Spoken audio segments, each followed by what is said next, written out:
conversation is going round. People talking about the colors come to town. Fresh as a summer breeze, she'll take you by surprise. Good morning and welcome to another episode of Fresh Waves here at Whistle FM, Stouffville's community radio station. I'm your host, Bren Masson. Working the board today, we have the one and only Jason Rumball. Good morning, Jay. Good morning, Bren. How are you? I'm great, thank you. And how are you? I'm doing good. I'm back again. You're back again? I'm so happy to have you behind the board. We missed you last week. Great to be back. Yeah, I had a important thing to do last week, a hot date downtown. So a hot date downtown with a female doctor. That's right, a female surgeon, yeah. Mm-hmm. Now, you wouldn't be saying that if it was a male doctor. No, I wouldn't, no. Okay, so we're just saying that you had a good encounter with a really competent surgeon who installed a fistula. Installed a fistula, and unfortunately it's not working quite right, so might have to have the surgeon have a look at it and get it going, working properly. So. All right, it's not buzzing, is it? It's not buzzing. It's supposed to be buzzing, and it's not doing I'm that. Buzzing. So. Are you? Okay. Yeah. I'll pass on some buzzing over to you, and hopefully it'll fix it all up. Oh, for sure. Okay. We have a great shout out going out to Reese's Market and Bakery. They gave us the muffins in the studio this morning and hot cross buns last week. And they have tons and tons and tons of super great Easter stuff. So we thank them for their support of this show. They've been supporting Fresh Waves for, at least 5 or 6 years now. And we really appreciate all that they do for us. They're at 5758 Main Street in Stouffville. Go and check them out for all your holiday goodies. And a big shout out going out to Kay Campagnoni. I hope you're listening this morning, Kay. Nice to be talking to you through the radio waves. It's been a while. We have to go and have a coffee sometime. Kay is good friends with one of our guests this morning. And I've known Kay for many, many years. And this morning we have Lisa Hun in the station today. And Lisa's here with Nancy. And then we have Eric and we have Robbie. Today we're talking about organ donation because it's Organ Donation Awareness Month in Canada, and this is part 2 of our 4-part series. It's a fabulous show to do. We want to spread the word of organ donation. We want to be respectful of the fact that it's actually easy to say, wow, this is such a great thing, and not remember the fact that many times someone, even a young person, a child, has to pass away for these organs to be passed on. So we want to be very respectful of that. And at the same sense saying, I heard someone say this morning on a TED Talk about organ donation that I was listening to, and they were in the United States, but they said, heaven doesn't need your organs. We need them here on earth. So please leave them behind when you go. And I think it's a wonderful sentiment. I really do. I mean, someone can give someone else the life that they themselves were unable to have while they were here. And there are live donations as well. Last week we heard from a wonderful woman, Megan, who has donated a kidney and is about to donate a liver. And we will be keeping track of how she's doing and how her little kid down at Sick Kids is doing. And we'll give you an update on that in May after the surgery. That's right. There you go. Okay, so let's get on with the stories of the people that are here in the studio today. Eric, we had you on last year. That's correct. And you are a lung recipient. I am double lung recipient, yes. Wow. Yeah. And here you are again this year talking to us. And I'm still here. And I'm so happy that you're still here. Yeah, thank you. Because if you were on the donation list, you probably wouldn't be here. That's right. That's actually not even a probably, is it? Mm-hmm.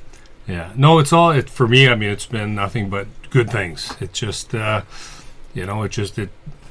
just happened, and it's worked out well, for me. I know others it hasn't worked out quite as well, but in my case, it's worked out exceptionally well. So I've had just straight uphill from the time I had received the lungs in August of 2016, and it's just everything's been going in the right direction. So okay, got so my life back. Tell us a little bit about why you needed a lung transplant. Well, I started getting sick in around, I noticed strange things happening to me where I was fatigued and low energy and swelling in different parts of my body and digestive problems, and it was all related to a disease called scleroderma, which I didn't know. I didn't even know anything about that, but it all started around 2010. and I didn't get diagnosed until 2012, so 2 years later. It took a long time to get the diagnosis, which was somewhat problematic. Not really sure if being diagnosed earlier would have helped and slowed the disease down, or even kept it at bay for a bit longer. But chances are it probably wouldn't have.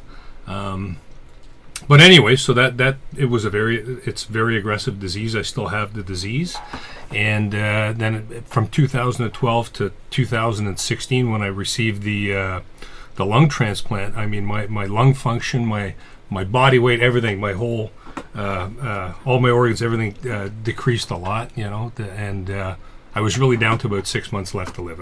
You need to get lungs or you're not going to live any longer. So. With me, it was very aggressive. Some people with scleroderma can live a long life, and it's not that aggressive. It doesn't do damage to their organs.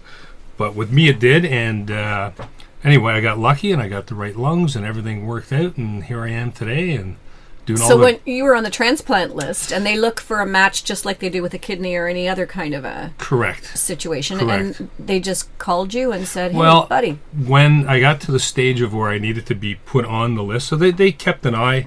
They watched me close for several years. So once they knew eventually I'd probably need to get lungs because the way my lung function was dropping off. So over from 2012 from the diagnosis, and so I was going to Toronto General in the lung program down there. So they kept a close eye on me down there.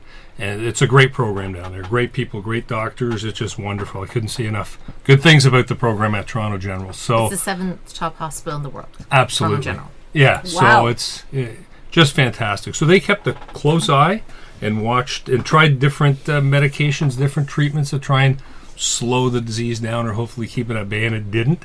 So it came to the point where I needed lungs, and so they didn't want it to happen just all at once. They wanted to make sure everything was in checks and balances were in place, so to get listed, so the rest of your body's still strong enough to take the to accept an organ. So before I got too bad, they wanted to get me listed, and so it still was a bit surreal when that happened. And so that was in January of 2016. I said, "Can I wait a few months before I get listed so I can do it?" Because once you get listed, you can't leave the city. You have to be close by. So because you can't be sort of in Bora Bora. That's right. Well, I kind of wanted to make one last trip with the buddies, go down south, go golfing, do that sort of thing. So they reluctantly agreed to do that. And then when I came back in March, I had a huge drop in my lung function. And then they were quite concerned that I wouldn't be able to accept the transplant. Oh. So they had to do a bunch of testing, and it turned out everything was fine. But I was in dire need of lungs. They basically put me to the top of the list at that point, and I waited 10 days and I got the call. So that's how quick it came with me. Wow. So from listing, yes, very lucky. And that I had a match too. So and then it all worked out. So in August of 16 I had the transplant, and 6 months later I was back down south golfing again. So it's a fine line for any organs that you do receive, being sick enough to get them and well enough to go under surgery, whatnot. So yes, we are sick, like you said, and you can only push it so far to being sick before you actually need that organ. But then you have to be healthy enough to be able to do the surgery too. So it's a fine line as to what the sickness and how far your sickness can go. Yeah, it's an interesting situation, because I guess you have to be healthy enough to undergo that kind of surgery. That's major surgery. Well, most organ transplant surgery is major surgery. That's right. Yeah, you make it look easy because you're sitting here and you got all that nice pink skin and you're, laughing and talking and everything. So it must have been a breeze, but I'm sure it wasn't a breeze. Although, how did it feel when you woke up? Initially, it feels your whole body's kind of in trauma, but 3 days later, I was actually walking the second day. So from that point on, everything was going uphill. The first and you could day, breathe. Did you feel like, breathe. Oh the my breathing goodness. was amazing, almost right from the get-go with me. They took the oxygen off within a few hours, and I was breathing on my own, and that felt just awesome. You were conscious of, this feels good, I can breathe. This feels good, I can breathe. Wow. Yeah. I mean, from grasping for air for so long. From walking, living in a bungalow and just walking from your bedroom to your kitchen, and you have to stop several times, and you have to plan every step so you don't have to go back and repeat it. Oh, wow. It was very difficult. So, and And then my you kids wake up were and you knew that you could. yes, Wow. yeah, that just absolutely surreal and it's just amazing. So, I say for me, it's been a great experience, and yeah, I just can't say enough good things about it. So, Wow. yeah. Now, Robbie, you had a lung transplant as well. Double lung, yes. Double lung. Rented lips take 2. Double lung. So how was it the same with you when you woke up? You thought, I can breathe? I don't remember waking up. I had a terrible experience with rejection. Oh, that's too bad. Yeah, and it took quite a while for them to get me out of the rejection. I actually ended up dying 3 times. You died 3 times. Yeah, they call it Wow. a clinical death where the heart stops.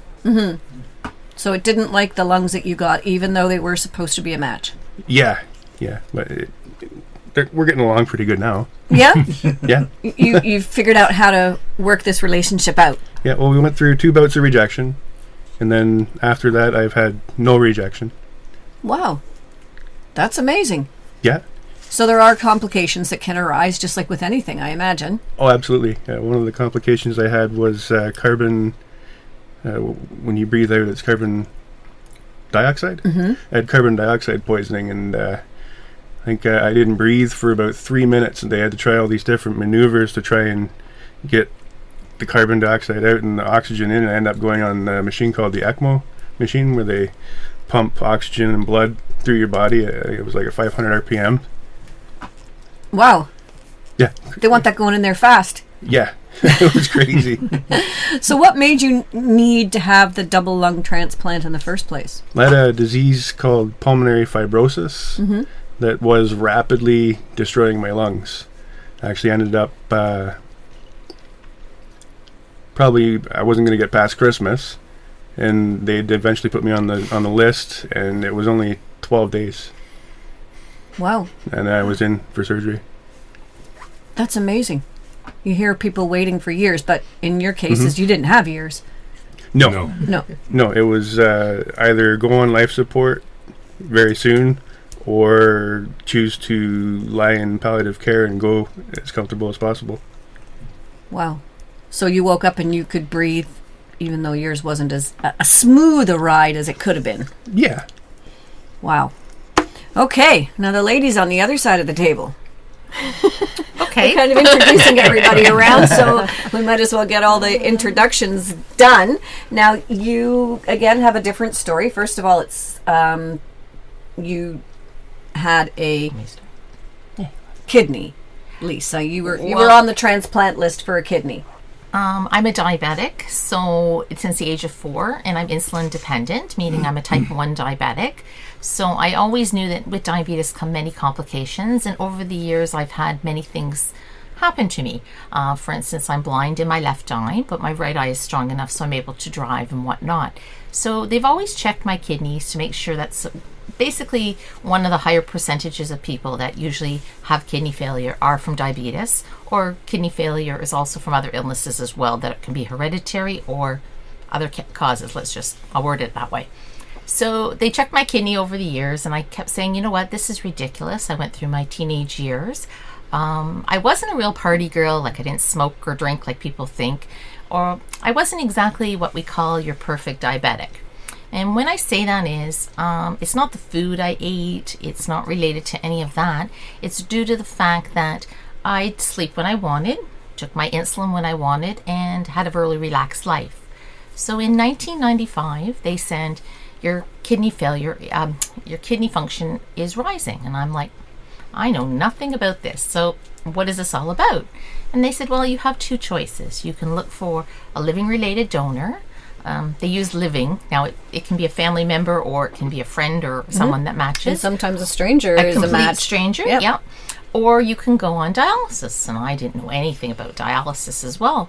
So they explained the different types of dialysis, which are hemo and peritoneal. And at that time, you couldn't do it at night. You had to go to the hospital 3 times a day, an evening, a week, thank you. Or you have to do peritoneal, where it goes into your peritoneal cavity. So I said, no, I don't think this is what I want. So fortunately, my mother was able to donate her kidney to me, and I kept postponing the transplant. I was young. I was in my 30s. maybe late 20s. I don't know anymore my age. And I said, you know what? I have girlfriends getting married. I have, baby showers. I have things to do. So I actually postponed my surgery. So when it came down to it, about 6 weeks previous, I had to go on emergency dialysis, where they put a line in your neck. It's a hemodialysis, and you attach to a machine 3 times a week. And that was so I was strong enough to do the surgery. So the day of the operation, there was actually a snowstorm to top it all off. And unfortunately, my mother's kidney didn't work. So I had been asked previously if I wanted... Like they did the surgery and then found out it didn't work? Yeah, due to blood flow. Oh! But I had been asked previously that there's a new transplant coming out in Toronto, and this was in December of 95, if I wanted to go on that list, and that would be a kidney and a pancreas. So I'd no longer have diabetes, and I'd no longer have to go on dialysis. And I said at the time, because my mother was going to donate, I said, no, I'll take my mother's. But as soon as my mother's failed, I said, put me on this list. This is just what I want. So I was put on the list. I was actually then put on peritoneal dialysis. I did that 4 to 5 times a day for just about a year. And then in May of 1997, I received a call. And I'm going to let Nancy take over from here.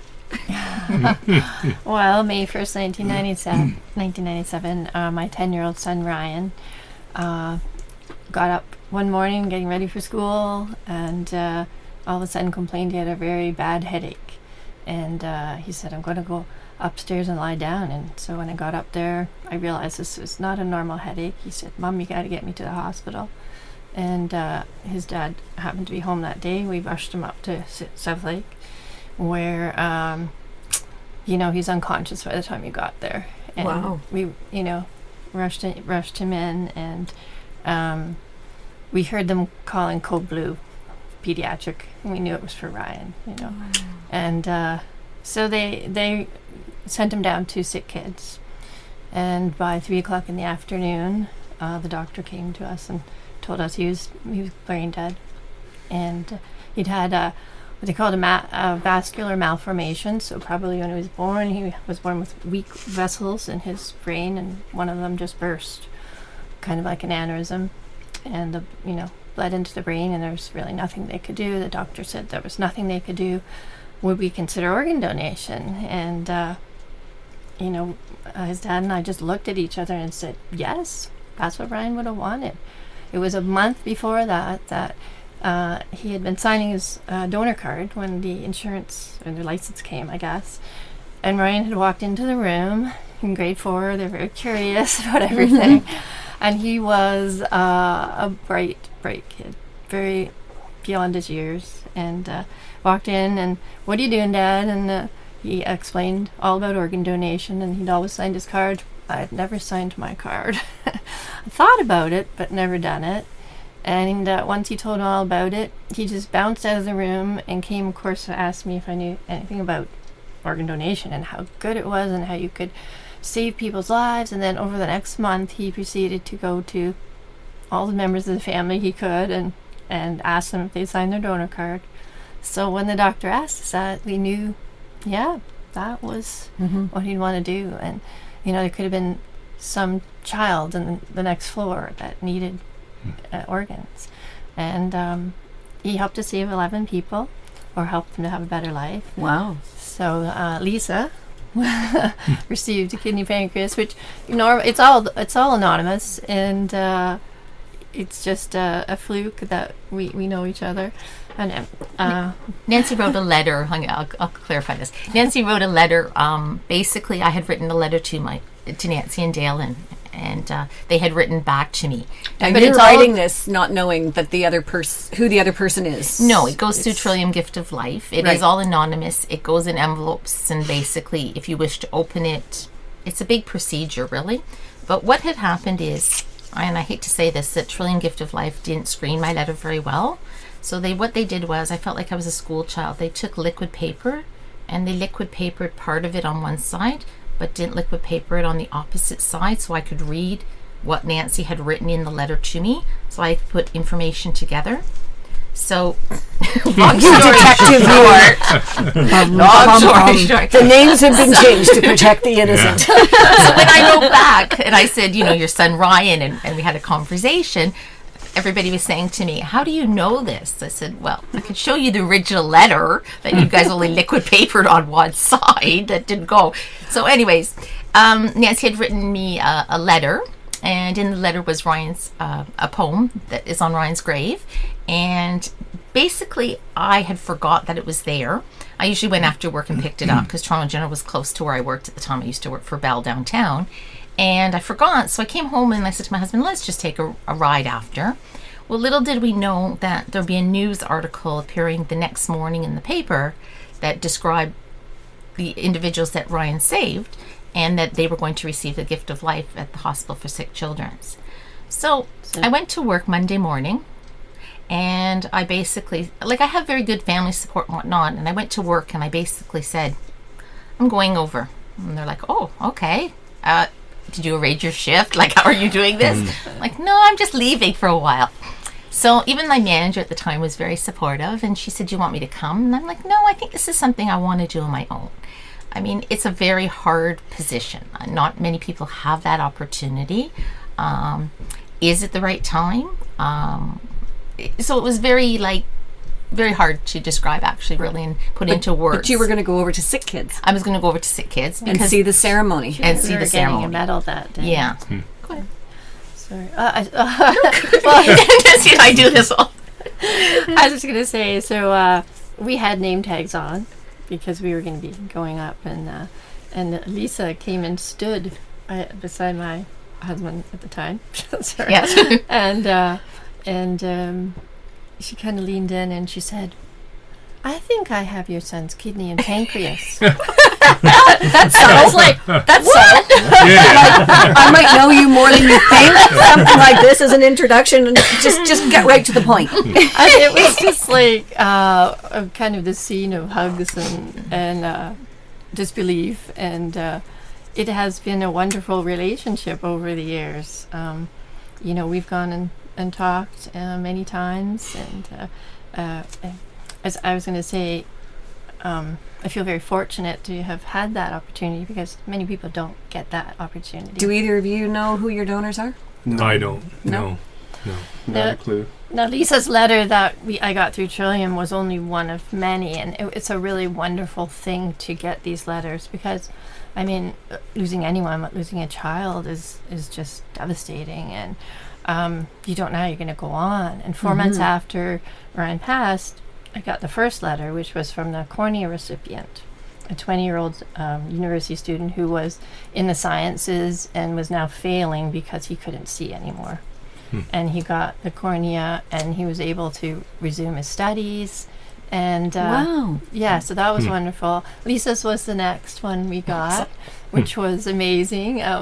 I think they actually missed a screening in Lisa's letter, and her name was actually in it. Just Lisa, only Lisa, nothing else. Yeah. Which wasn't enough Nancy to go and I on. did a lot of Wasn't enough to go on, but and then after that, I got a wonderful letter from a 16-year-old boy who received a double lung transplant. He had cystic fibrosis, and now he was able to play hockey and run and do things he hadn't been able to do. And a young woman a 40-year-old woman received his liver. So she was able to look after her kids now. And then a 6-year-old girl got his other kidney. And then the 4 heart valves were used as well. So, and so I guess I decided after getting all these wonderful letters that I wanted people to know what organ donation could do and how we could help Absolutely. people. So I guess the following year it was Organ Donor Awareness Week, and I decided to write to the papers, the local paper in Aurora, where we were living, and then the Star and the Sun, I guess it was, and the Star. The lady had asked me about the poem. Was there anything inscribed in the tombstone? And I'd said, well, this poem my son had written. And so she put it on the front page of the paper. So Lisa's mom, They matched it from the letter, and they knew for sure Everything. Right? That was the other thing that. Isn't that something? Well, Yeah. we're going to continue that story when we get back from our first break here. You're listening to Fresh Waves on Whistle FM. I'm your host, Bren Masson. We're talking about organ donation for Organ Donation Awareness Month. We will be right back after this short break, so stay tuned.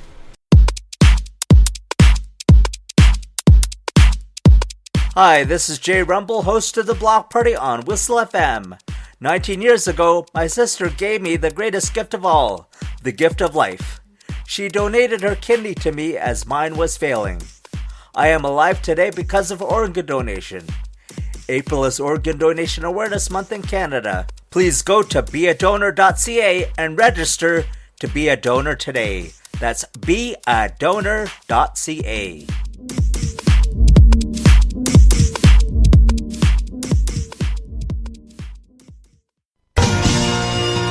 Hi, this is Bren Masson, host of Fresh Waves, Whistle FM's Wednesday morning talk show. April is Organ Donation Awareness Month in Canada, so we are bringing awareness to the airwaves with real-life stories of real organ donors, families who have made the difficult decision in moments of extreme tragedy to donate a loved one's organs, and organ recipients themselves. Join us every Wednesday at 10 a.m. to hear these heartwarming and inspirational stories on Fresh Waves. And go to beadonor.ca and register to be a donor today. Today I'm gonna try to change the world.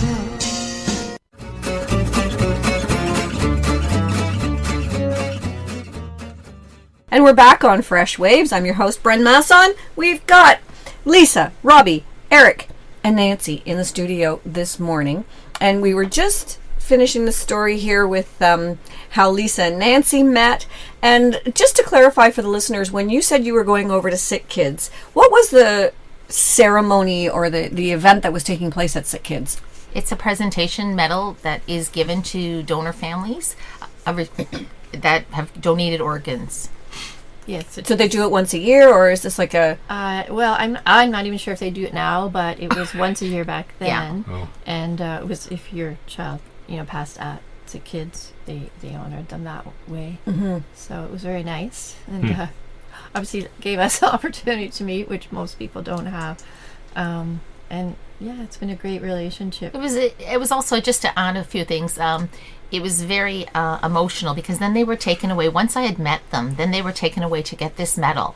And actually Laura Batista from, what was she on that? Those days, whatever she was on, came up to me, and then she interviewed us later as well in regards to the whole story, whatnot. Mm-hmm. So must have been a little later, because it probably was a little bit shocking, even though you'd gone on a quest to find her. Yeah. Still, it's shocking. Yeah. To And learn I'm not a something. drinker, but if somebody offered me a drink, I would have taken one. Much needed. I'm not sure what I did at work that day either. I went back and I was like totally in a daze, like hours later, like, what am I doing here? It was very surreal, but it gave us this affirmation, this alive person that we know is doing well and here Right. because of Ryan's wish that he wanted to donate organs. Really, It must be such a great feeling in a moment of such tragedy, because there is nothing worse. I can't imagine anything worse than losing a child. So, devastating, but and you then- don't get over it. and Ryan looks like you. Honestly, I was when you first put the picture on the table, I thought, who is this? Because it looks, he's got your eyes. Oh yeah. Well, funny you should say that, because the young man who received one cornea from Ryan, I heard from his parents again later, a few years later, that he had graduated on the dean's list, and he was now doing research into finding cures for cancer and treatments for cancer. And they sent a picture, because they also somehow, I'm not sure how, connected. Just I did quite a bit of media. I wrote a story in Chicken Soup for the Canadian Soul, and we worked on a curriculum. I worked for York Region District School Board, and we did a curriculum, whole program for teaching kids grade 5 to 8 about transplants, and it went to 7,500 schools across Canada. So I don't know, it's just probably through all these things somehow, anyway, they figured out who we were and who Ryan was, and the picture of the boy this looks so much like Ryan, and they couldn't believe it either because they had seen his picture. Wow. Yeah, it was amazing. And if I can say one little story about that too, when Ryan was about 8 or 9, his grandma had gotten really sick with cancer, and he said, "I'm gonna find, when I get older, I'm gonna find a cure for cancer, and you're gonna be the first one who gets it." So it was so odd and interesting and wonderful to hear that this young man was using Ryan's eye Right. to help find treatments for cancer. Mm. Isn't that something? Yeah. What a That's small awesome. world it is. Oh yeah. All intertwined. Yeah. So, Robbie, how are things going with you right now? You finished with your rejection, Yes. and the lungs are working well, and I'd say they work pretty good. so do you participate in all this organ donation awareness? I mean, Absolutely. you're here on the show, and so you're a big advocate for it. Absolutely. Anywhere I can fit myself into. To just talk about it, and does it bother you to talk about it when you hear these stories of people who wake up and they're miraculously cured, where it wasn't quite that easy for you? No, everybody's different and everybody reacts differently. You don't know what to expect, and I played the cards that I was dealt. Mm-hmm. So far, now everything's turning out pretty good. Slowly I'm going uphill, which is where I want to go. Absolutely, that's the right way to be going, isn't it? Yep. Mhm, It for is. sure. For sure. I just got to catch up to Eric. Well, there you go. So use me as inspiration, There right? you go. Motivation. There you go. Right. That's Wait. part of my story too. Is you are a big inspiration to me. I mean, you and our late friend Donnie Yeah. Don. Yeah. really inspired me to go ahead and do this, because at first I wasn't going to. I was afraid of it. Oh, okay. And watching these fellas and seeing all the things that they could do really inspired me to go ahead and get myself in there. Mm-hmm.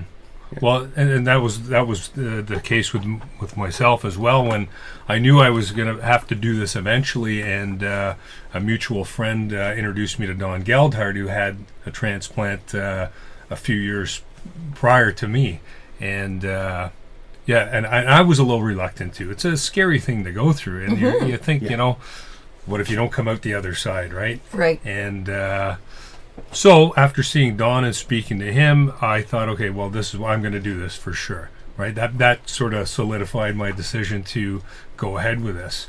And so moving on from there, part of what you have to do is you go through these exercise programs, and one place I was at was Cornell down here in Markham, and it was for people that have lung issues, breathing issues, and that sort of COPD thing, mostly, COPD.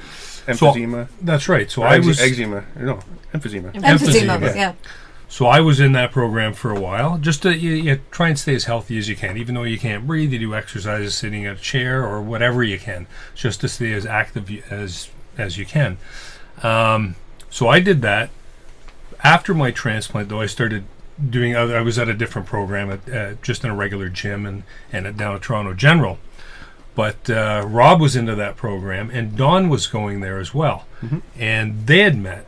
And so I stayed in contact with Don. He goes, well, there's this guy Rob down there, and he's having a tough time, and we should go talk to him and show him what it's like to have a transplant, and that it's okay, right? He's a little bit reluctant. So we went down, we met Rob, and being a Stouffville guy too, we started going for breakfast every now and then at the Fickle Pickle, and try and motivate him to go ahead and do this. I mean, look at the other side. Look how good Don is and how good I am right now. And so I think that we just tried to help him and motivate him to stay positive, right? Yeah, we got a new slogan now for Fickle Pickle. There you go.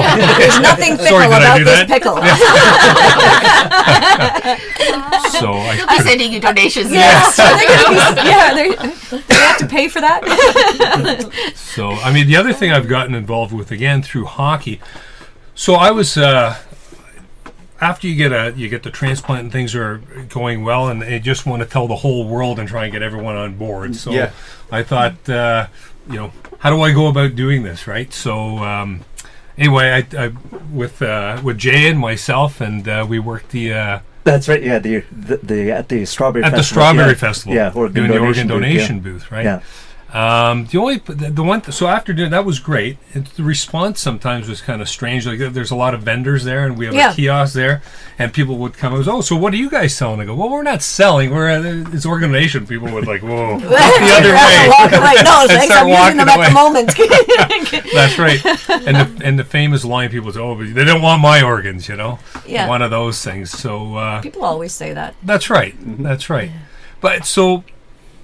After that, I started thinking about it. It's and a lot of people you've seen the Strawberry Festival aren't necessarily from Stouffville and so on and so forth. And Dawn and myself had talked. We should try and get all of Stouffville on board, and it's a tough thing to do. Like, where would you start, right? Yeah. So, thinking in about it and going back to playing hockey, I thought, let's start small.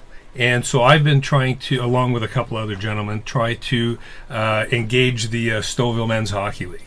So we set up an organ donation awareness campaign in the lobby during our hockey games, and the response was fantastic. So we're trying to get, and you start, everyone in the league knows me, or a lot of people do that, because I was there for a long time. That had to stop playing for about 6 years, and then started back again. And people think, when they hear my story, they think it's just such a great thing. And then that Humboldt thing happened, and hockey, and there's a connection there, right? Right, and in Stouffville now we have the Eric effect. The Eric effect. Well, that would be good if we had that. So just trying to start You need something. a T-shirt now to go with That's it, right? right. Green. Although, you know what? When we do talk to the people from the donation place, we've got to talk to them about this green thing. Yeah, St. Patrick's Day is green. That's right. that's We right. got to come up with our own And look at color. the Irish and all. I don't know. It seems like we're kind of ripping them off somehow. Right. And then there's the fact that if you had any organ in your body that was green, it wouldn't be a good thing. No. So I'm just thinking, wouldn't it be better if there was a different color? Yeah. Yeah, purple. There you Nobody's go. used purple for Possibly, anything. yeah. You don't want to use pink because pink is breast cancer, Yeah. and blue is autism, and yellow again just doesn't sound right. A yellow organ would probably mean you needed a kidney transplant. Right. And so, Or a liver. Yeah. I'm thinking maybe purple would be a good color. Can you imagine? And it There would you be go. bright Go and for it. colorful and fun. Someone's already probably got purple, but so obviously they're not doing a good marketing job That's with it right. because we would know if. There you go. Exactly. Yeah, there you go. There we are. Anyway, So- we're a little off topic. That's okay. Increasing awareness is what it's all about. Right. Exactly. So yeah, I mean, it's if we could do, that's sort of the way I looked at it. If I could get the whole league to get on board, so there's 6 divisions. There's 3 women's divisions and 3 men's divisions. So it's over 500 people involved. Right. So my long-term goal, and things don't happen overnight. So No, it's of course they don't. It's constant, being involved, staying, and setting up once a year, a couple times a year in the lobby, making sure it's ongoing, right? And hopefully that snowballs into maybe we can get involved with the minor hockey leagues here. You know, that they're Who all knows? part of it, right? And it's so a that big they're- help with the Logan Boulet effect Exactly. going on. And Yeah. last April, when the bus crash originally happened, they had 100,000 people sign on. The largest number of people signing on ever. That's right. And then since then, it's over 200,000. Yeah. 200,000. And I heard some figure this weekend alone of how many signed in. It was a again. large Right. number again. And I think it's important that every community that we live in, like Scarborough was one of the lowest for organ donation about 5 years. We were like way below the average. I'm not going to go into how low we were. But over the years, we've put the Scarborough chapter of Trillium Gift of Life. We go to Service Ontario. They supply us a spot and we put out all of our information and we talk to people before they stand in line to actually get asked if they want to register via their license or health card or be a donor.ca. We have people saying, oh, I'll just go online and register as well. So we've really increased the amount of organ donation within our city as well. So like you were saying, you start off with a small project and it can grow. So Right. we're now at Ribfest and we're now at the community events in our our Right. city. So Right. there's so much out there that can be done, not only through discussions and talks and whatnot, but as simple as doing a booth in a mall, Right. be it Organ Donor Month or other times as well. And I heard through the grapevine that you met Kay at TIFF. And TIFF should have a booth. Kay, did you hear that? Kay, That's a I'm great thinking idea. there should be an organ donation awareness booth at TIFF. If not the odd TED Talk, or we can make our own talks about it Exactly. during the TIFF There thing, we because go. there's so many people that come in for TIFF from all over the place. Yes. It's a good audience. It's a very big audience. Good audience. Very true. Alrighty, we have to take another short break, and when we come back, we'll continue our discussion. You're listening to Fresh Waves on Whistle FM. Hi, this is Jay Rumble, host of the Block Party on Whistle FM. 19 years ago, my sister gave me the greatest gift of all, the gift of life. She donated her kidney to me as mine was failing. I am alive today because of organ donation. April is Organ Donation Awareness Month in Canada. Please go to beadonor.ca and register to be a donor today. That's beadonor.ca.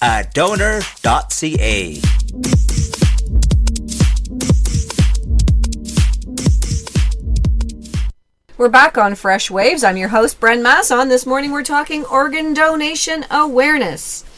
And we have a really nice mix of people in the studio this morning, because we have a woman who has donated her son's organs, because you have to, when they're children, you have to, as a parent, you have to sign off on it.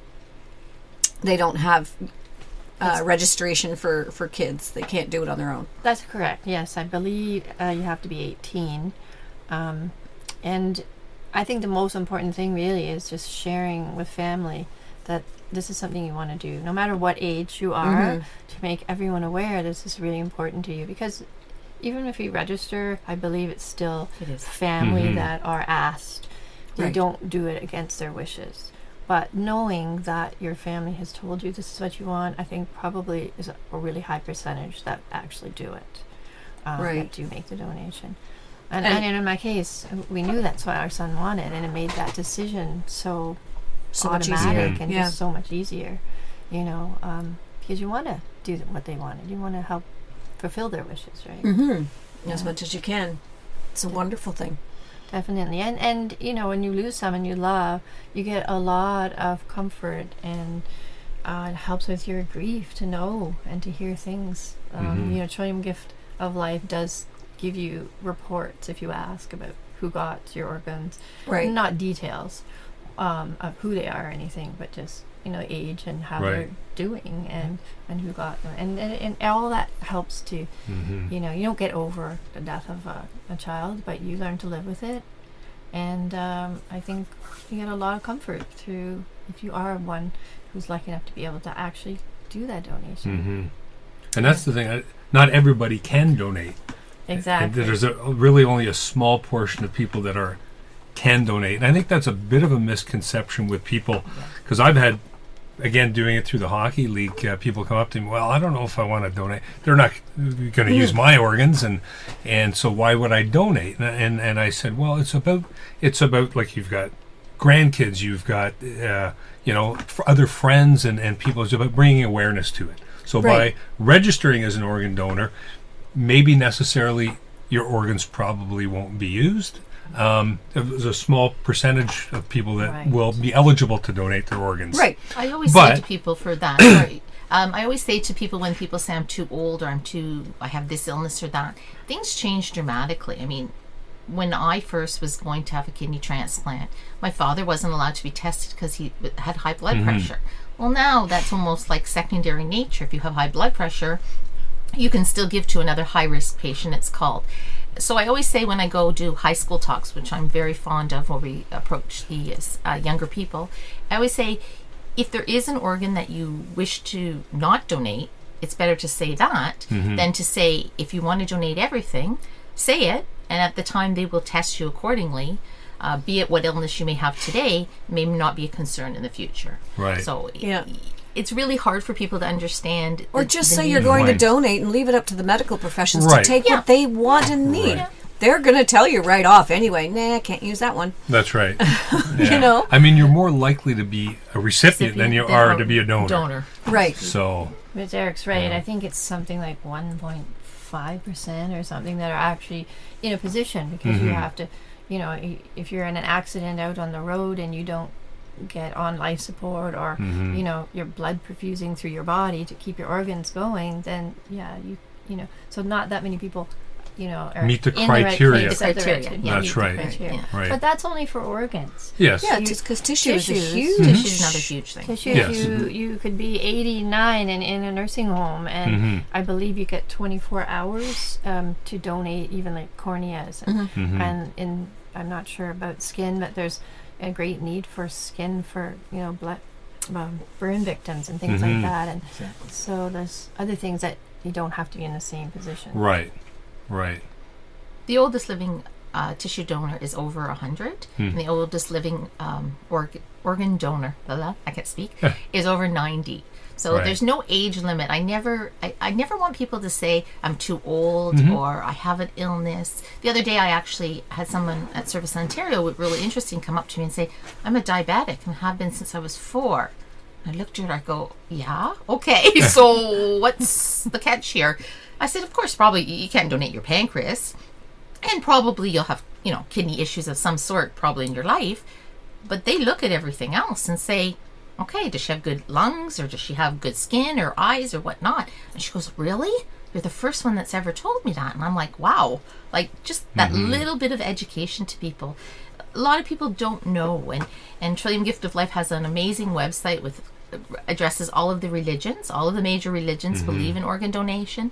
So there's a lot of misconceptions that have been out there over the years, and I think we've come a long way. We still have a long way to go, don't get me wrong, but 20 years ago nobody heard about, or 22 now, nobody heard about organ donation. It was taboo. It was never talked about. Like Yeah. me even knowing that I may have to have one day, I knew nothing about it. Now it's a whole different ballgame when you get involved and you become part of it, but really the average person now knows about organ donation, like something, someone, Yeah. somehow, some way, Yeah. which we've come a long way, I'll say, in 20 years. Not that I'm pleased where we exactly are today, but let's not go there. Well, yeah, we should go there. We should go there and Okay. say, okay, it's not where we want it to be. No, it's not. We hear about this in April. Do you hear about it any other time of the year? Nope. It just drops off the radar. And this is something that, okay, increase awareness in April, but then maintain that increased awareness throughout the rest of the year so that the momentum doesn't die. I think one So of the that programs that is really working to do that is the educational program. It's I done think so, too. with the University Health Network, University of Toronto, St. Mike's at Kids. And basically what it does is it takes renal professionals of any sort. They can be doctors or they can nurses, physiotherapists, across the board, coordinators, and they go out and speak, and they have a presentation that they do, and then they ask recipients, this is one of my favorite things, recipients to tell their story, and then we take questions and whatnot from the audience. Sometimes we do whole schools, which are really nice because then you get a whole cross section of feedback. Sometimes they're just science classes, depending what the school wants and needs. But that's a great program, and I suggest very highly, if your school hasn't done it, just speak to Anna Coco at UHN. Yeah, why not? And get the information that you need and know how to teach it. And you were involved in a teaching exercise like that as well, weren't you? Through the Board of Education. Yeah, Younger. it was aimed at grade 5 to 8 when they were learning about the human body, and because my son was grade 4 when he passed, and he already understood the value of organ donation and transplants, we thought, well, kids are so resilient and they're so open and accepting of things that adults seem to worry about. So it's a great age to educate kids, and while they're learning about the human body, they could learn a little more. So Yeah, it's terrific. So, Robbie, who's sitting here so quietly, do you still spread the word? When I can, absolutely. Yeah, because you're not the guy who's going to stand on a soapbox and shout it to the universe. But if you're in a booth and people come up to you, do you tell them your story? If I get that opportunity, absolutely. Do you leave out the bad bits? or do you tell them the way it really was for Yeah, you? absolutely. Yeah. Absolutely. You'd have to expect it to either go well or expect it to be a little sour. You could expect it not to work at all. But then the fact that it wasn't working for you, but now it is, that's pretty miraculous too, isn't Absolutely. it? Absolutely. And one thing I wanted to throw in too was how far they've come with the organs. Is now hepatitis C positive patients are acceptable donors. Really? Yeah, my donor was hepatitis C positive. Really? And now So, that there's a cure for hepatitis C, so you don't have hepatitis C? I did. You did because of the lungs. Yeah, I did. And I went on a 3-month study program where they gave me the meds for free. And after the 3 months, all the blood work showed that it was all gone. Wow. That's amazing in itself. They've done the first HIV patient in Quebec. Wow. So HIV to HIV as well with a kidney. I've heard about That that makes too. sense, yeah. Wow. So it's come. I mean, there's pair exchange as well. I'm a volunteer for the Kidney Foundation, and I get calls from patients that have just been diagnosed, have different issues with it. And I also run a support group in Scarborough once a month. We alternate afternoons and evenings, where patients come and we talk about whatever they would like to talk about in regards to kidney disease. And the nice thing about the Kidney Foundation support groups are that the fact that it's run by patients who've been through it, and we can relate to the kidney journey, the struggles that people go through.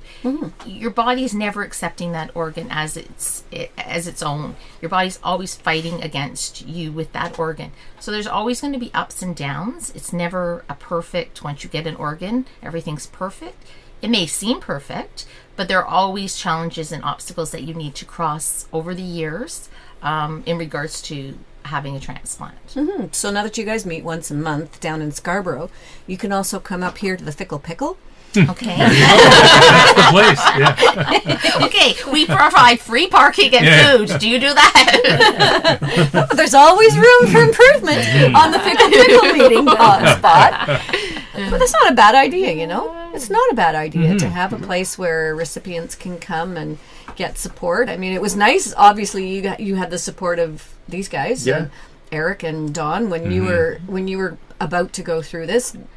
Did that make a huge difference for you? It did, absolutely. Yeah. I think there are questions that you sort of say, oh, maybe that's not a question for my doctor. Maybe I'll hold it back. Maybe it's something more personal about lots of different things. We won't over that topic. Yeah. And you know what? If you sit with the guys or we sit at a meeting like this, it's usually a small group. It's not like hundreds of people, right? It's, top I think is 20 people. And then we divide it.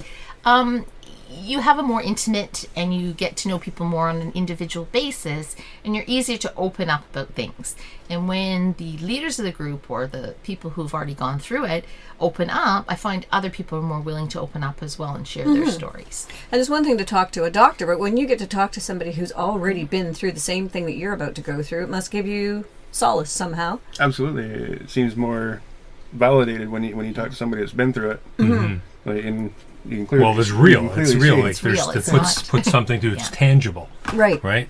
There's somebody there you can feel them, touch them, hold them, talk to them, right? So it's very different, right? And that's like when I was started the campaign with the hockey, it was like you can see me, and that puts a human factor into it, Right. and that made a big difference for people when they could see this. Actually, look at this person is here. They saw me when I was sick, and they see me again playing hockey again, and that just makes everything completely different. The Right. before and Right. after is The very before and effective in after. regards to these type of things, because people then say, oh my gosh, like it really opens people's mind to things like that. And I agree 100% on that. Right. All right. Well, we're at the top of the hour. Time flies when we're having fun here on Whistle FM.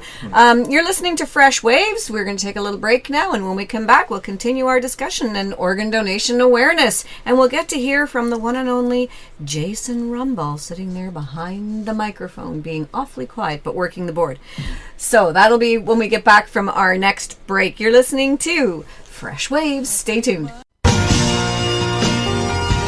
Hi, this is Bren Masson, host of Fresh Waves. April is Organ Donation Awareness Month in Canada. If you haven't already done so, please go to beadonor.ca and register as an organ donor. It only takes a second, and it's a decision you'll never regret. Be a donor. Save a life. Go to beadonor.ca. Today I'm gonna try to change the world. And we're back on Fresh Waves. Joining us in the studio via telephone, and I am apologizing because it is my cell phone held up to a microphone. And if anyone out there wants to donate some money to Whistle FM for some new equipment, that'd be fantastic. Just saying.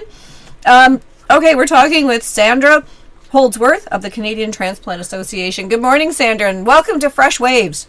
Good morning, Brenda. It's a pleasure to be back on Freshwaves. Mm-hmm. So tell us what's new and interesting in the transplant world. Well, first of all, I'm still with the Canadian Transplant Association, but I'm past provincial director. We have a new provincial director, Kelly Kleinschmidt. But what's new in the transplant world? Well, I would say, considering the last 25 years I've been promoting awareness, the Green Shirt Day that just happened this past Sunday was absolutely amazing. I have never seen so much enthusiasm, newspaper coverage, engagement, and even people registering again, signing up because of the Green Shirt Day and the Logan Boulet effect that still takes place a year after his passing. Yeah, it was pretty special, wasn't it? I had the honor of interviewing Toby Boulet, and it was such a moving thing to talk to them and to I mean, out of that absolute disaster have come so many amazing stories of humanity and bringing together a country that I don't think anything brings this country together like hockey does. No, nothing does. Actually, I connected you guys with Toby, but I also had the pleasure of meeting both Toby and his wife Bernadine last Wednesday in Ottawa. So they were our guests in Ottawa for about 2 or 3 days, and they were gathered with transplant recipients from across Canada, where they went and did some visiting in the city of Ottawa. They also met the Prime Minister. And on the Wednesday, there was a reception hosted by Canadian Blood Services and Canadian Transplant Association to kick off Green Shirt Day. Their speech during that time, it was very emotional. It's covered on the news. You can see it several times. It's been played over. But what I really liked about their talk that day is they talked a lot about who Logan was. We just at this point know Logan was a hockey player and that he donated his organs, but his father shared that his name came from Logan, the biggest mountain that is out there where they're from, and how he was very giving. He was very great with his team players, and he just seemed to be like a really, really all-around decent guy. And it was very evident too, like the family connection between his parents and his sister, and just his community in general. So it was really nice to, put that information with his story. Yeah, I think that's a really key point, and we were talking this morning about Ryan, who was also a really special kid, and these donors are wonderful people. In the fact, even that they just donate makes them wonderful people. So to have everyone who's sitting here, I mean, you guys are walking around with lungs that used to belong to somebody else, and they had to have been really nice people, because you guys are really nice. I mean, I'm making that equation because it just seems to make sense. Absolutely, yeah, for sure. Right? What I like about donor families like Nancy and Dale with their son Ryan and the Boulets and my other friend, actually you had her on the show, Heather Talbot and Terry Talbot, is not only did they give, in all 3 cases, their sons did discuss organ donation with them. Jonathan was with his sister, Ryan was with his dad, and then the campaign he went on at such a young age, and then Logan with his father. But what really amazes me, and just makes me so thankful, is that they continue to pass on that message.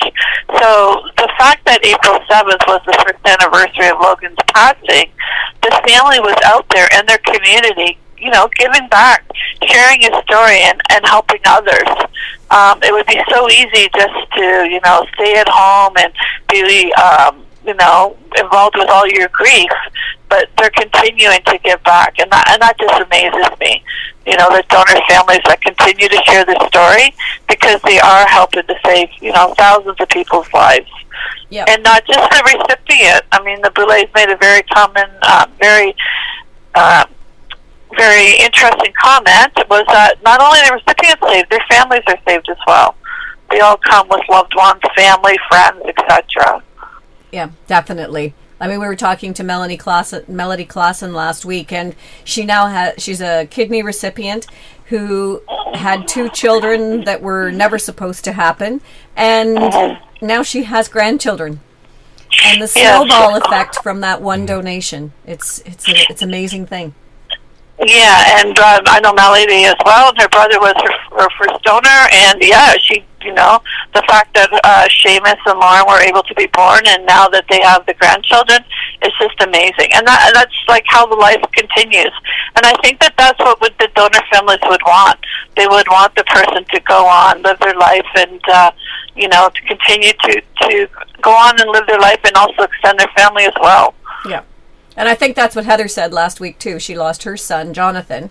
And that's what she said about Jonathan's donation, is the fact that these other people are living who otherwise wouldn't be. And would she give anything to have another 5 years with her son? Of course she would. Mm-hmm. So she's given that gift to another family. And it's a wonderful thing. Yes, there are a lot of amazing people that I have the honor of calling my friends. So they're all amazing. Yeah. It's all great. You asked me earlier, Brenda, what's new in transplant. I'm involved now with the Canadian Donation Transplant Research Program, and all across Canada and even within the States, we're working with researchers and doctors, and now patients are being engaged, and we're doing our best so that we can make the organ and tissue donation and transplant system work the best. More people are given a chance of life. Our lives are extended because of medications and because of procedures. Most recently, there was the first AIDS organ that was able to go on and save someone's life. So it's amazing what we're doing within the technology and within the science of transplant as well. Yeah, it is, and it's a wonderful thing, and the medical research is moving forward in leaps and bounds. Even the fact that we were talking with Robbie earlier, and he had 2 rejection episodes, but here he is sitting here with us today, smiling and nodding, and it's radio. You can't nod on radio. I can visualize him nodding because, rejection used to be so scary, but now, there's cocktails and medications we can take. And with it, Robbie and, what was the person's name, Eric, is it? Yeah, yes. Eric's here too. Yeah. They're both lung transplant recipients. Well, now they have this amazing machine called the Next Fetal machine. So they can take lungs from a donor and they can flush them through the system and make them as best as they can be. So when those organs are transplanted into recipients like them, they have the best chance of surviving and lasting, and lasting a long time. And on that note, I have a friend that they'll be surprised to know about who had cystic fibrosis that wasn't expected to live, and he had his lung transplant in 1990. So if you do the math with that 29 years with the lung transplant, wow. It's inspiring. Yep. Mm-hmm. Wow. Well, it's always a pleasure to talk to you. Thank you for joining us this morning on the telephone, and hopefully it won't take until next year before we do this again. Let's do it again sooner than next year. Sounds good, Brenda, and that's my idea. My idea is that hopefully organ donation will become the norm, and we'll have these conversations on a regular basis. So I thank you, I thank my friend Jay, and I thank your radio station for continuing to promote organ donation. Goodbye to everyone, and have a great day. Thanks, Bye, you Sandra. too. Bye-bye. Bye-bye. Bye-bye. All right. Well, that was Sandra Holdsworth, and she used to be the head honcho at the Canadian Transplant Association, and now she's past chair. We're going to take a little break, and when we come back, we'll continue our discussion here on Fresh Waves. Stay tuned. Hi, this is Bren Masson, host of Fresh Waves, Whistle FM's Wednesday morning talk show. April is Organ Donation Awareness Month in Canada, so we are bringing awareness to the airwaves with real-life stories of real organ donors, families who have made the difficult decision in moments of extreme tragedy to donate a loved one's organs, and organ recipients themselves. Join us every Wednesday at 10 a.m. to hear these heartwarming and inspirational stories on Freshwaves. And go to beadonor.ca and register to be a donor today. Today I'm gonna try to change the world. We're back on Freshwaves. I'm your host, Bren Masson. In the studio this morning, we have Lisa, Robbie, Eric, and Nancy? Nancy. You're on my other page, Nancy. Sorry, I had a brain hiccup. I was going to say something that comes out the other end, but you're not allowed to say that on radio. One thing that Sandra didn't mention were the transplant games. So we have international transplant games every 2 years, and every other year to that, if I'm saying that correctly. They are in Canada. They were in British Columbia this past year. It hasn't been announced yet where the next Canadian games will be. And this summer they'll be in England as well. Wow. So you all planning a trip to England? That sounds like fun. Yeah, get on it, guys. Sure. Well, May the 1st is the end of the registration, so you can still go. What kind of games? What kind The of games are a lot of fun, actually. They have all kinds of different things. They have all kinds of different sports. According to the country, they introduce sports and take away sports accordingly. Right. But there's running and swimming and Bowling. Yeah. Sorry, I'm Table tennis. Table tennis. So there are all kinds of events you can go to. Yeah. Okay. Jason, back there behind the board. I'm going to try and talk to you without turning my head, which is always an interesting activity.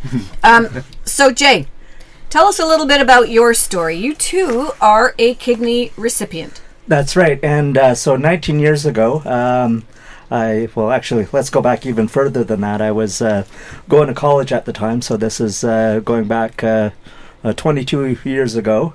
And I was, very sick at the time, nauseous, just, feeling terrible.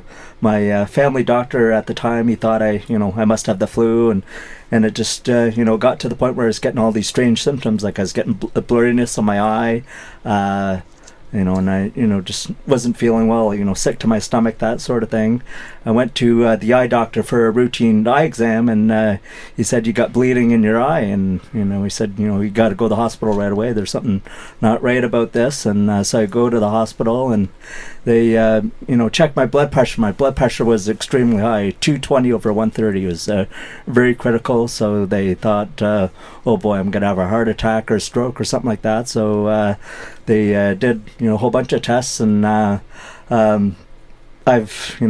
was born with spina bifida and a number of different, health issues. So, they had to rule out all these other, possibilities of what it could be. And so the blood tests came back, and the blood test showed that the kidney level was way above the normal. Like to test how well your kidney is doing, they do a test on your creatinine level, and normally normal for males is between about 60 and 120, and mine was 705, so it's way above where it should be. So they called in the kidney specialist saying, it's not my heart, it's not a stroke, it's the kidney. I got to have a kidney specialist look after it, and they were able to restore some of the kidney function, but it was just too late, and I needed to go on kidney dialysis. So about a month after that, similar surgery that I had last week was they put in a fistula in my right arm, and so this was November of 97 I got sick. December 97 they put the fistula in, and then March of later on that year I started kidney dialysis, and I was going to they called it at that time York Central Hospital, and Dr. Nathu is the head of the clinic. I also had a nurse by the name of Kathleen. And the reason why I'm going to mention those names is that it comes up later in the story. So I was on kidney dialysis for about a year and 9 months, going to the hospital 3 times a week, 4.5 hours, per treatment. And, at the time we didn't have any TVs there at the dialysis center.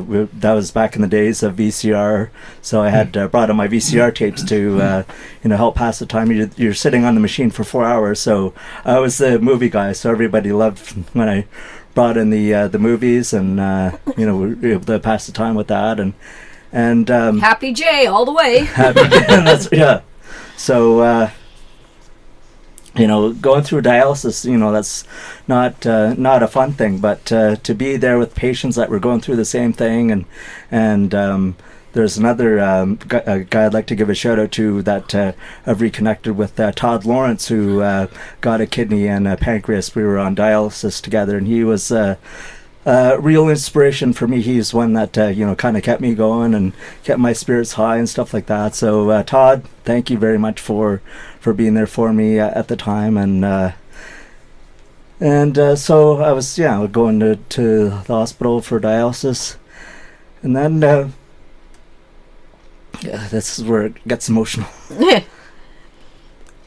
Take your time. Your sister she got tested, and she got tested without my knowledge, and on my birthday she surprised me with the news. We were chatting in the kitchen, and she said, Jay, I wanna donate my kidney to you. I wanna, she hated me going to the hospital. I was only 21, 22 years old at the time. Trying to finish off college and move on with my life, and so later on Christmas and everything was quite emotional, knowing that our transplant was going to be happening very soon, and January 18th of 2000, so just over 19 years ago, my sister gave me a kidney, and at the time doctors said due to all my variety of health conditions that I'd be lucky to have 10 to 15 years, and we thought, oh, okay, that's great, 10 to 15 years. So within the last year, my kidney has started to fail. They've been keeping close eye on the blood tests and stuff like that. St. Michael's Hospital, going for blood tests regularly, and they've noticed that there's definitely been a decrease in my kidney function, and so I mentioned Dr. Nathu and Kathleen. I've been referred back to them. So this is 20 years later. They're still at the same clinic now. It's called the Mackenzie Health Center. So now they're there to do all they can to keep the kidney going. I mean, it's according to what Dr. Nathu is saying, it'll be about 4 to 6 months left of the kidney function, but there's things they can do to prolong the life of the kidney, changing of the diet, adding medication, encouraging me to exercise and that sort of thing. So, and then last week I had, just in case if I need, dialysis down the road to prepare me, for that, because at the time that I was going through dialysis before, it seemed like it was a very rushed thing, and I was very sick at the time, but now, for the most part, I'm feeling pretty good. I mean, I get short of breath, and my appetite and everything's still pretty good, but they they're watching things closely, and they want to make sure that there's if it comes to dialysis, that I'm going to be ready for it, and better while you're healthy enough to handle it. Right, Just exactly. like we were saying about you guys with your transplants, you have to be healthy enough to go through the procedure. Right. Of course. Well, I have a message here, Jay. We always leave this show open for people to send messages, and I received a message yesterday.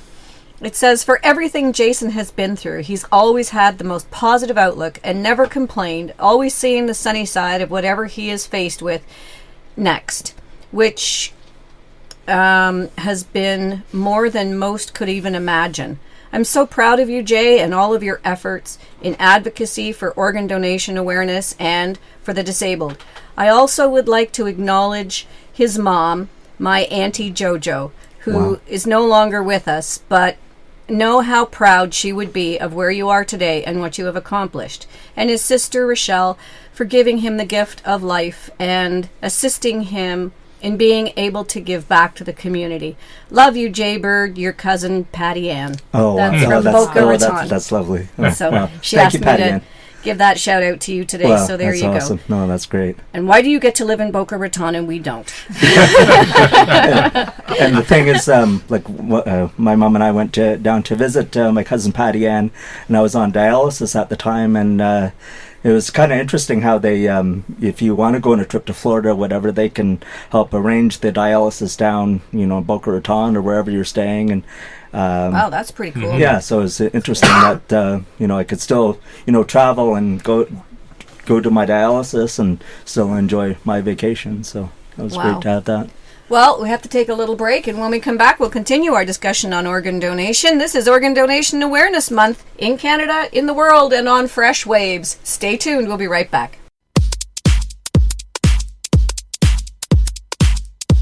Hi, this is Jay Rumble, host of the Block Party on Whistle FM. 19 years ago, my sister gave me the greatest gift of all, the gift of life. She donated her kidney to me as mine was failing. I am alive today because of organ donation. April is Organ Donation Awareness Month in Canada. Please go to beadonor.ca and register to be a donor today. That's beadonor.ca.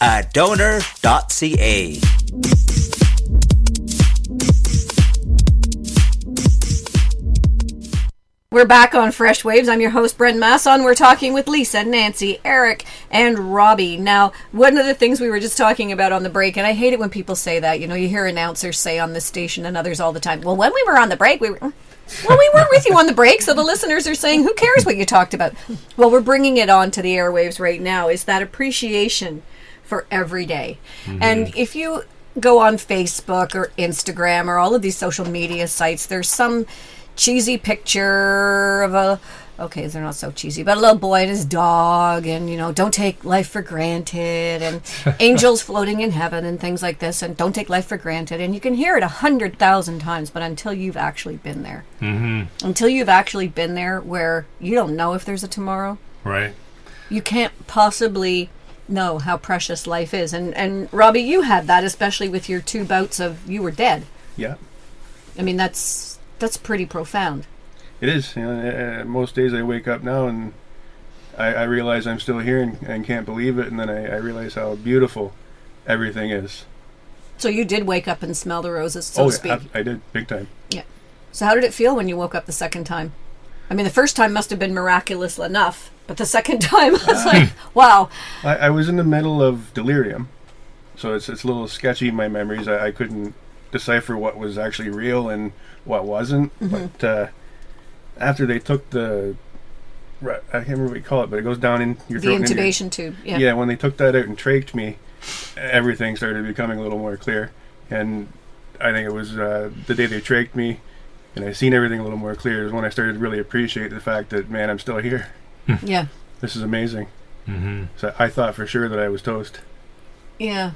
So when Louis Armstrong says, hey, it's a wonderful world, is he right? Yeah, he is. Yeah. Absolutely. Even when you face the challenges on a day-to-day basis, you just say it's still a good place to be? Yeah. Once you get through the challenges, the good stuff's there waiting for you. Yep. And what about you, Nancy? Because that grief is just all-encompassing. I know people who say the first year is a complete blur. You don't even remember it. It's just awful every day. It is. And I like to say that your world goes gray. Mm-hmm. There's no color in it. And then gradually, you get through it, and color starts to come back again, and the roses are red again. And you try to appreciate every day, too, because, my son woke up with a headache, and by a few hours later he was gone. So no one really knows what's around the corner. So I just try to live each day and be kind to people around me. And I think that's really important. Well, I think that's the one thing you have to think about too, is the people around you when things are happening. I mean, I was a bit apprehensive about this whole transplant business when I was getting ill, and it would have been easy just to say, no, I'm just going to let things happen and let nature take its course. Because, you think about the other side. What if it doesn't work out, or you come through not so good on the other side? Yeah. And that's what I was apprehensive about. And I'm sure that's what you were too. And that's with me and Dawn coming and talking with you guys and having a bit of a support group. And that's where Dawn helped me, seeing somebody actually coming through on the other side. So I started thinking about, why, when I thought about my kids without a father, when I thought about my friends without a buddy, that they can cut up and make fun of and all, like everything I do, and a goalie they don't, shoot at, they can score. Yeah. So, when we go down golfing, I'm the one they make fun of, and that's okay, right? But without me there, that wouldn't happen. So, essentially, I did it for everyone around me. I didn't do it for me. I did it for everybody else. And that's kind of the way I felt, to go through with this thing. So now my kids have a father again. My buddy's got another friend, and the league's got another goalie, another target, exactly. So that's that. When I thought about it from that perspective and not from myself, that's what really made me say, okay, I have to do this. I have to do this. My wife will not have a husband. That's interesting. You even thought about. I didn't even think about it. I didn't think about it. The dying part was easy to me. I thought, that's easy. I'll be gone. I'll be in no more pain. The pain will be gone. The hardships will be gone. Yeah. I've also known people living on dialysis and whatnot, and I always thought, that's not something I would want to do, so of course I would want to do the surgery. So I'm a little bit selfish maybe in that regards, that I just thought, okay, put me on the transplant list and let's get on with this. But... And Robbie, did you think about the people around you at the time? I thought about my boys the whole time.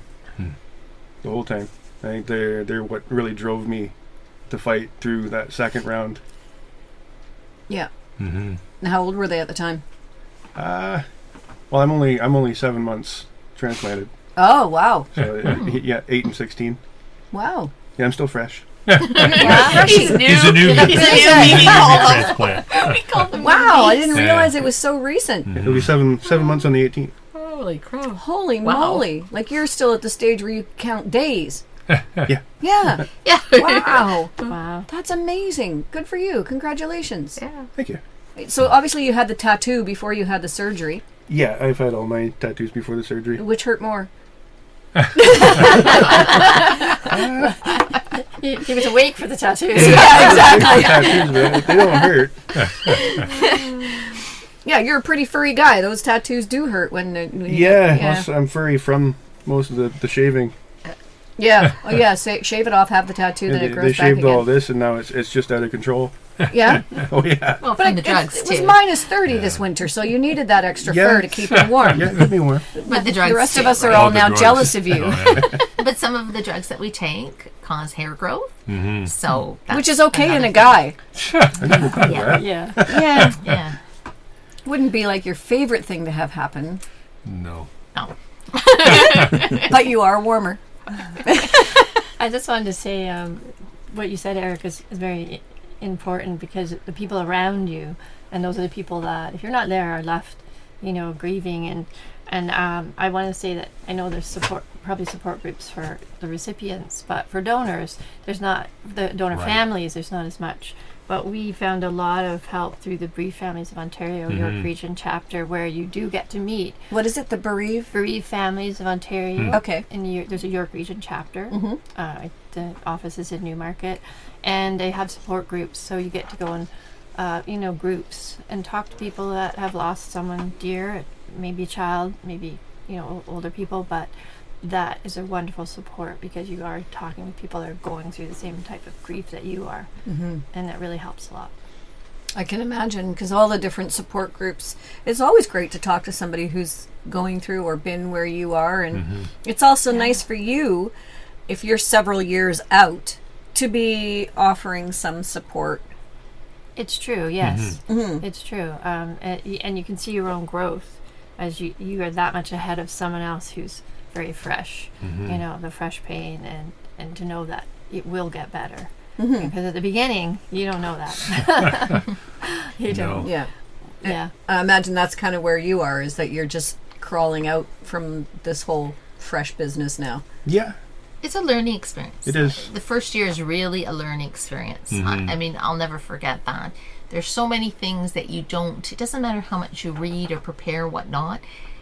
That's why I'm so big on my support groups. Not only your group support, but the Kidney Foundation has one-to-one peer support for recipients, donors, everybody in regards to that. And I think it's so important that us as transplant people especially, and I can't speak for donor families, talk to somebody so we know that, you know what, this isn't unusual to happen.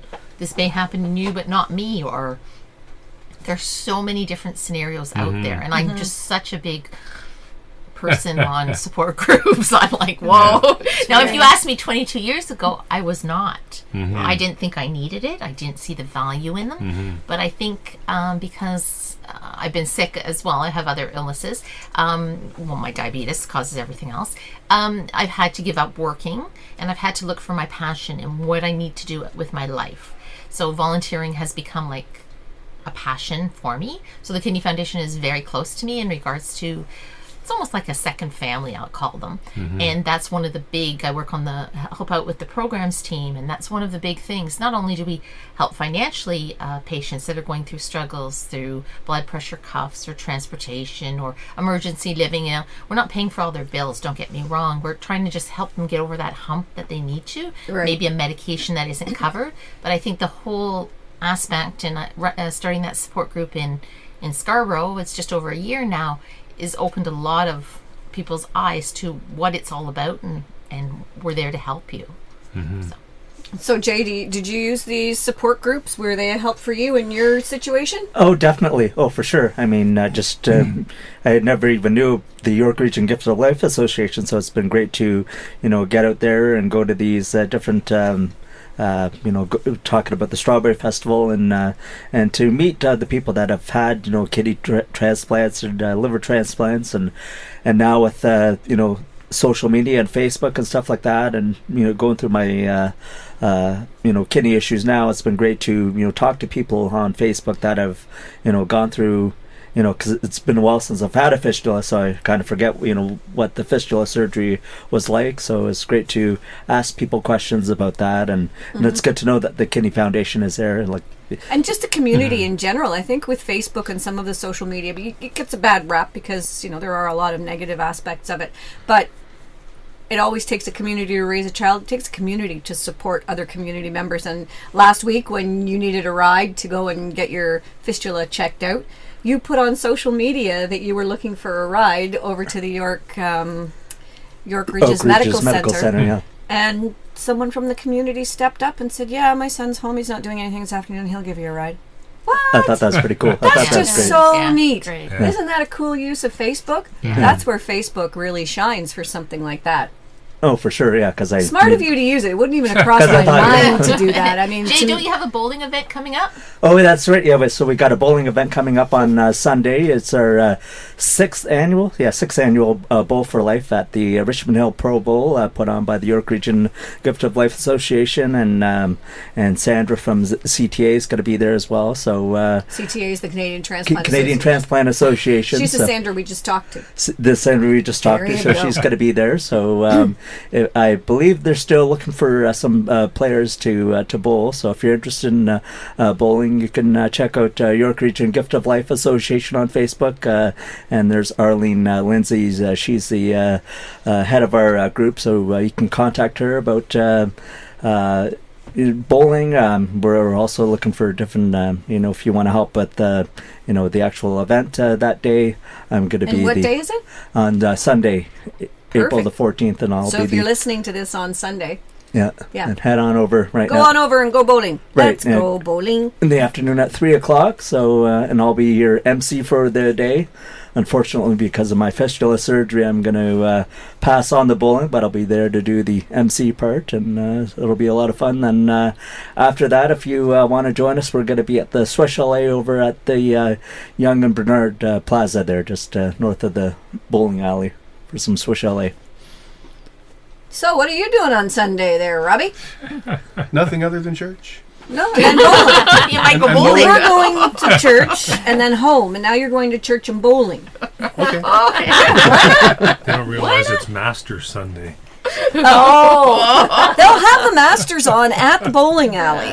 Probably true. Or you can PVR it, or you can time shift it. PVR the golf. Can you imagine? You'd already know all the stats Oh, and yeah. who won and everything, and now you're just watching a bunch of guys walk around the grass. It would be just so Oh, boring. wow. Actually, watching bowling to me is like watching grass grow. I just can't think of anything more boring. Except when it gets right down to that last little hole part. But, even then, that's the part of golf that always gets me. I do really well up until you get really near the hole. Oh, yeah. And it's like, okay, my under par turns into a plus 33, and I'm still working again. Oh, well. Anyway, I think that's why people have those little mini putting greens in their offices and stuff, right? Because that's the part you really have to practice. Yeah. What's your best golf game? Well, I don't know, but the Canadians are doing really well. Are they? Yeah. So You're going to join that team? Corey Connors, he won last week. He got himself into the Masters, so it's great for Canadians. It's good for Canadian golf. I think you Yeah. should do the transplant golf team. Well, I might. Why not? I'm going to look into that. Head over to the Fickle Pickle and work it all out. Okay, there you go. That sounds like a plan. The Fickle Pickle has had more advertising this I morning know. than in the entire history of their restaurant. Anyway, it is a good spot, and it's right there on Main Street, so I think we should use it as our new spot. There you go. Yeah. All right, well, we're going to take a little break because we have to, because that's what we do here. And when we come back, we'll be wrapping up the show because we're running out of time. And it's amazing how fast time flies when you're having fun. Okay, we'll be right back. You're listening to Fresh Waves on Whistle FM.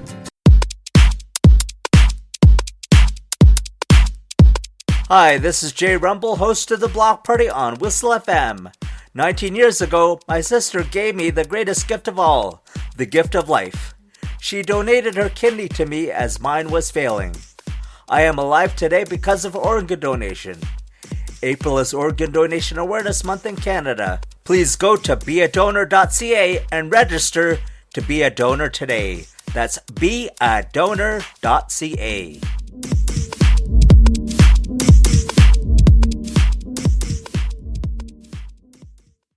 We're back on Fresh Waves. I'm your host, Bren Masson. We're talking with Nancy, Lisa, Robbie, Eric about organ donation awareness. We're going to start with you, Robbie. What would you like to get out as your one thing for today? What do you want to tell people during Organ Donation Awareness Month? Donate. Donate, save a life. Absolutely. Save a life.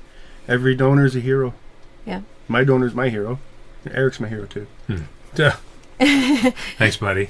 But that's the message, eh? Just Absolutely. It's save a worth life. it. Save a life. Saved your life. Yeah. I wouldn't be here right now. All right. Eric? Yeah, I mean, for sure. It's, again, we're trying to, when people are unsure about whether they want to be a donor or not, think about would you consider being a recipient? Like if you got that sick, you needed a kidney or a liver, or would you say, no, I don't want to be part of that? Or Yeah. right? So It's a good way you of want to be thinking part about of the it. whole thing, right? And if you're unsure about yourself, what about your kids, your grandkids? I mean, you'd want nothing but the best for them. So when you're thinking about organization, just think about the big picture, The big picture. right? So Good words. that's what I'd like to say. Nancy? I think that some people with a profession, doctors, firemen, paramedics, they get to save lives every day in their jobs. Not many of us get to do that. And Ryan's my hero. And I think a lot of people could be heroes. They just agree to be a donor. Even the act of signing the card makes you a hero, doesn't it? It does. Just Absolutely. that's right. Being willing to donate. Yeah. And I something like you said earlier, but this is the version we have here. Don't take your organs to heaven, because heaven knows we need them here. Yeah. All right. What would I like to say? I think it's very important to speak to your family. I can't imagine, like Nancy's son, seeing his dad signing his driver's license and being aware of organ donation at such a young age. So I just want people to go home or sit down with coffee, whatever the time is most appropriate, and speak to your family and make them aware of your wishes in regards to organ donation. Well, we're coming into a holiday season again, Easter and Passover, a time when families do get together. Quite a few families all over this country will be together. And maybe it is a time after dinner when everyone's sitting around the table and half the people are starting to fall asleep to wake up the conversation and talk about organ donation. Very true. Just make everybody aware. And you're not forcing your views down anyone's throat, but simply making them aware that it's an option, that there is something out there that they could do to make a bad situation better. And a bad situation on all accounts, right? It's never, ever easy to lose someone. But if in that loss you can help someone else to have a life that you wish your loved one had, isn't that a great thing? Jay, what would you like to say?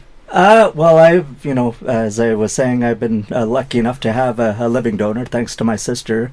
And I think anybody that's out there that's thinking about a living donation to talk to someone like my sister or somebody that has been through the whole process before. There's a program out there called the Transplant Ambassador Program, where you can talk to people that have donated kidneys and stuff like that, and just understand the benefits. It's all about education, like what are some of the benefits, and it's a big decision to make. It's not an easy decision. Like for my sister, it took a lot of soul searching and a lot of trips down to St. Mike's to talk to the transplant team there, to educate her on the pros, and she didn't like see me go through dialysis, and now she was in I've had a number of surgeries over the years, and now my sister was in a position where she could actually step in and do something about it. So it took her a little bit of encouragement. Then all of a sudden she just had this epiphany saying, it's going to work out, everything's going to be fine, I'm going to be fine, Jay's going to be fine. So it helps to talk to people that have been through it before, and talk to any one of us here. Like, we're here to answer your questions at any time, and just to keep the conversation going. Yep, good words of advice, Jay. Well, next week on Freshwaves, we'll be having Ronnie Gavsey of the Gift of Life, Trillium Gift of Life Foundation, and she'll be answering some of the tough questions. We've had some listeners sending us messages, one who told me that they know for a fact that when you're over 60 you can't donate. And I said, well, I know for a fact that that's not a fact. Another listener who had asked or said that they didn't want to donate their spouse's organs because they wanted to be able to scatter his ashes and there wouldn't be anything left to scatter. Again, tough question. And we're going to talk about all that, all the myths and the actual way it is next week with Ronnie. And also next week we have another kidney recipient and another 2 kidney recipients and a liver recipient on the show. So again, some more heartwarming stories about people who are alive today because of organ donation. And it's a great topic. It's a difficult topic sometimes, Nancy, as I'm sure you know. I mean, kudos to you for getting up there and talking about this over and over and over again and bringing all that pain and hurt back because you want to share the gift that your son gave. Thank you. It's a tough thing to do. And for the Boulets, Toby said to us when we talked to him 2 weeks ago, he said, if they want someone to speak about this, the Boulets will be there. And I think it's the same for you and many other people. Yeah. You're going to be there. Definitely. It helps. It helps both ends. It does. Recipients and donors, families. It does. People have said, as time goes by, the hurt goes away. And it never does. The hurt never goes away. It never goes away. They say if you make a little drawing of the hurt being the size of a loonie, when it first happens, the circle is right close to that loonie, and it's all-encompassing. It's all part of it. The hurt doesn't go away. It stays the same size, but your circle grows larger as you go out and talk about this and share the message and make people aware of the good that it can do. So the hurt stays the same, but your circling grows.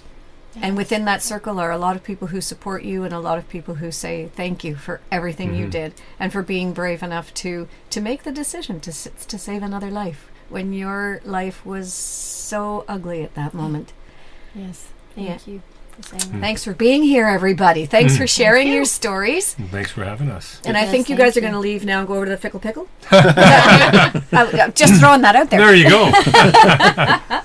All right, we're going to close off the show with one of my favorite songs. It's Johnny Reed. Today I'm going to try and change the world. If you haven't done so already, please go to beadonor.ca, sign the registry, register to be an organ donor. And hey, maybe today you're going to change the world. Thanks for listening, and we'll be back again next week on Freshwaves. You've been listening to Freshwaves, a Whistle FM production. I'm your host, Brenda Masson, and our technical producer is Jason Rumball. Tune in every Wednesday at 10 a.m. for Freshwaves here on Whistle FM, 102.9 on the FM dial and whistlefm.com anywhere in the world. Freshwaves is available on podcast too. Just go to whistlefm.ca or freshwaves.ca. We podcast all of the Freshwaves shows so that you can listen at your leisure. Freshwaves. It really is